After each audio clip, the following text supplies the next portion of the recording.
19th Day of Waiting on God by Andrew Murray. Waiting on God as a God of Judgement. Yea, in the way of thy judgments, O Lord, have we waited for thee. For when thy judgments are on the earth, the inhabitants of the world learn righteousness. Isaiah chapter 26, verses 8 and 9. The Lord is a God of judgment. Blessed are all they that wait for him. Isaiah chapter 30, verse 18. God is a God of mercy and a God of judgment. Mercy and judgment are ever together in his dealings. In the flood, in the deliverance of Israel out of Egypt, in the overthrow of the Canaanites, we ever see mercy in the midst of judgment. In these, the inner circle of his own people, we see it too. The judgment punishes the sin, while mercy saves the sinner. Or rather, mercy saves the sinner not in spite of, but by means of, the very judgment that came upon his sin. In waiting on God, we must beware of forgetting this. As we wait, we must expect him as a God of judgment. In the way of thy judgments have we waited for thee. That will prove true in our inner experience. If we are honest in our longing for holiness, in our prayer to be wholly the Lord's, his holy presence will stir up and discover hidden sin, and bring us very low in the bitter conviction of the evil of our nature, its opposition to God's law, its impotence to fulfill that law. The words will come true, "Who may abide the day of his coming? For he is like a refiner's fire. O that thou wouldst come down, as when the melting fire burneth." In great mercy God executes within the soul his judgments upon sin, as he makes it feel its wickedness and guilt. Many a one tries to flee from these judgments. The soul that longs for God and for deliverance from sin bows under them in humility and in hope.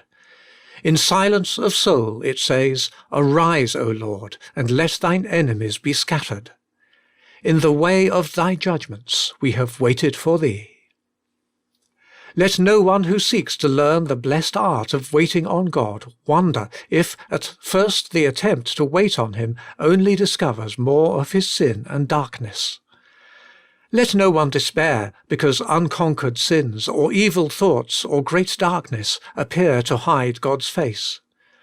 Was not, in his own beloved Son, the gift and bearer of his mercy on Calvary, the mercy as hidden and lost in the judgment? Oh, submit, and sink down deep under the judgment of thine every sin. Judgment prepares the way and breaks out in wonderful mercy. It is written, "Thou shalt be redeemed with judgment." Wait on God in the faith that his tender mercy is working out in thee his redemption in the midst of judgment. Wait for him. He will be gracious to thee. There is another application still, one of unspeakable solemnity. We are expecting God in the way of his judgments to visit this earth. We are waiting for him. What a thought! We know of these coming judgments. We know that there are tens of thousands of our professing Christians who live on in carelessness, and who, if no change come, must perish under God's hand. Oh, shall we not do our utmost to warn them, to plead with and for them, if God may have mercy on them?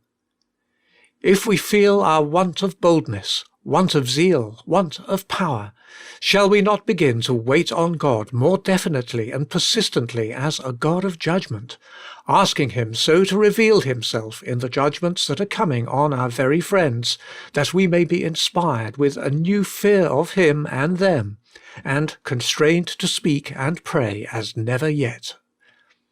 Verily, waiting on God is not meant to be a spiritual self-indulgence.